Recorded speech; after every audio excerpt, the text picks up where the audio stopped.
میں ہے, یسوع کے نام میں اس کا ڈپریشن جاتا ہے. اگر کوئی بے اطمینانی میں ہے, یسوع کے نام میں پیس, اطمینان زندگیوں میں ہو.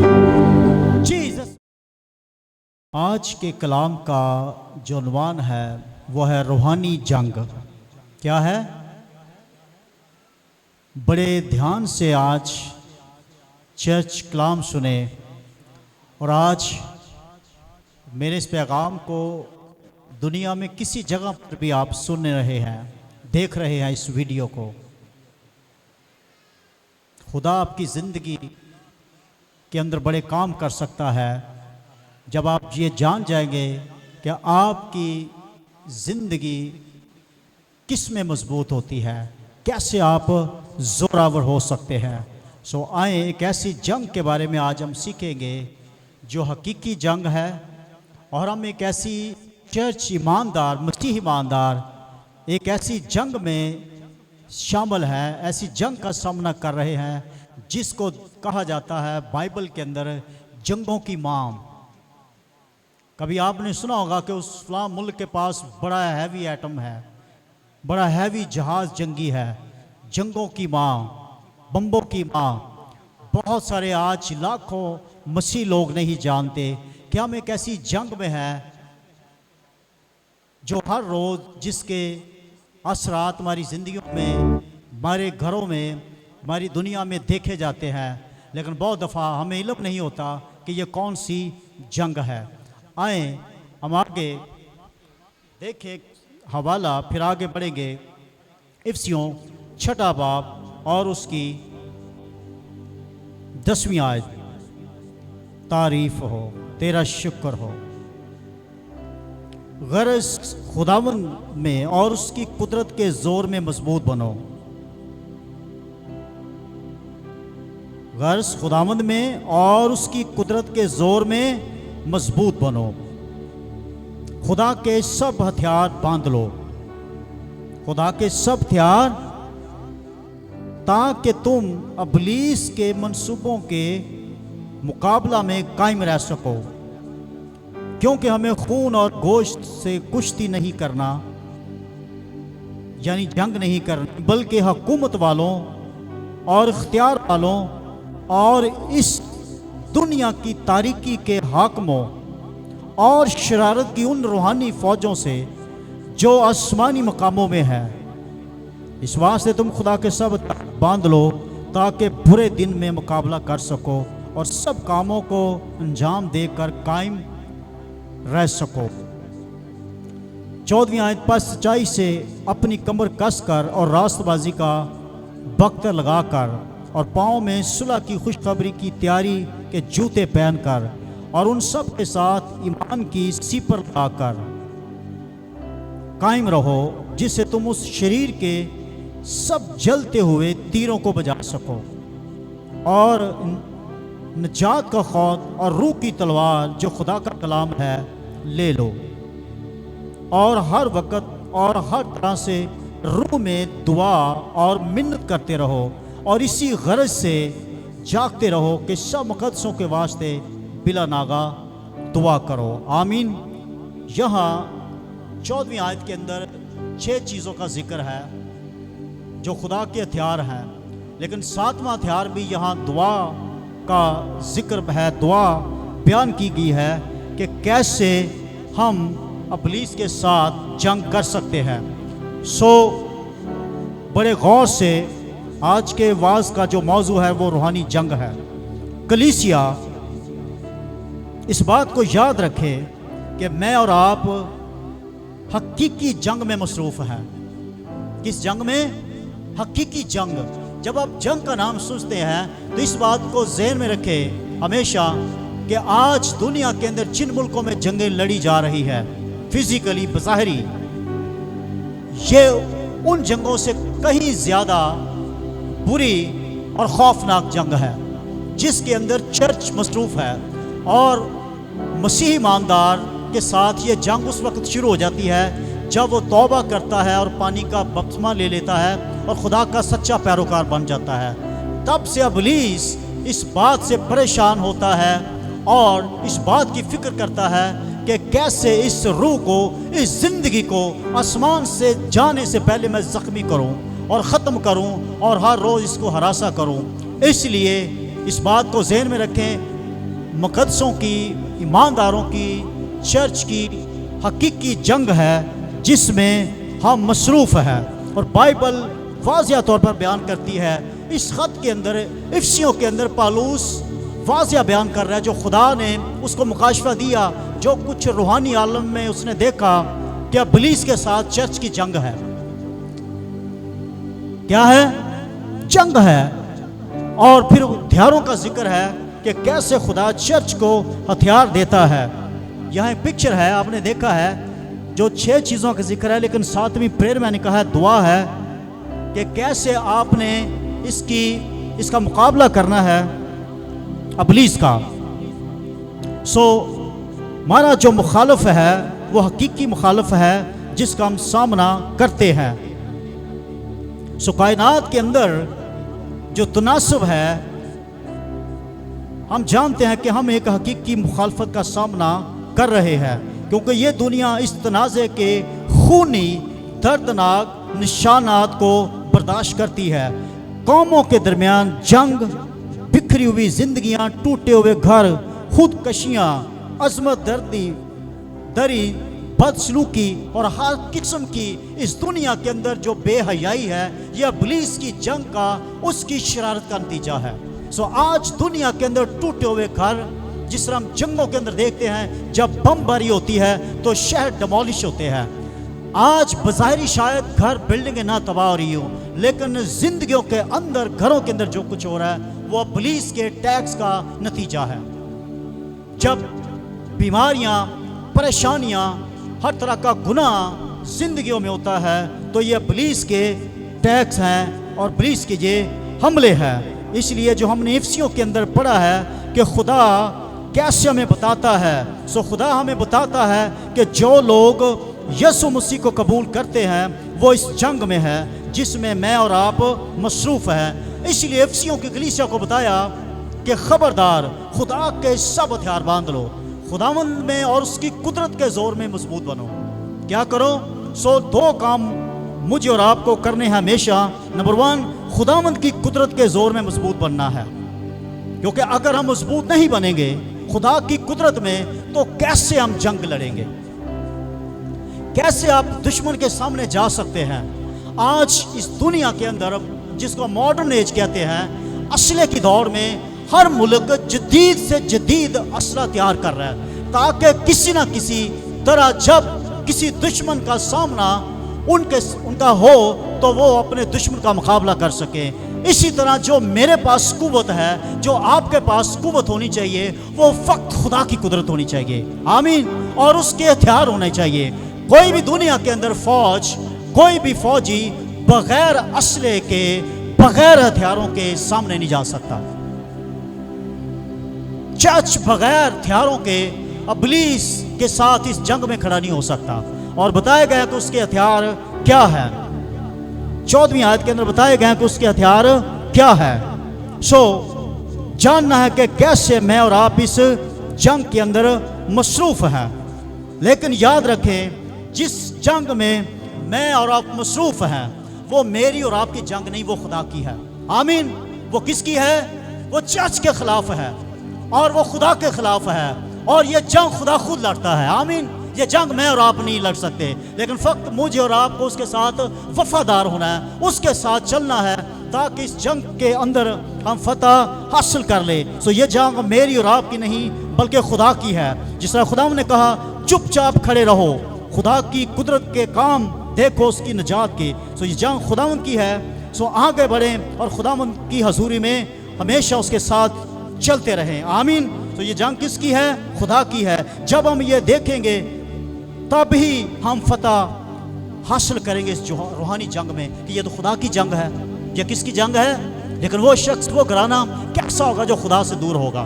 کیسے وہ فتح پائے گا؟ وہ شکست کھائے گا، کیونکہ خدا کی حضوری سے وہ دور ہے۔ یہ جنگ جس میں ہم مصروف ہیں، یاد رکھیں یہ ایسی جنگ ہے جس میں کوئی شخص بچ نہیں سکتا۔ آپ اس کو مانیں یا نہ مانیں،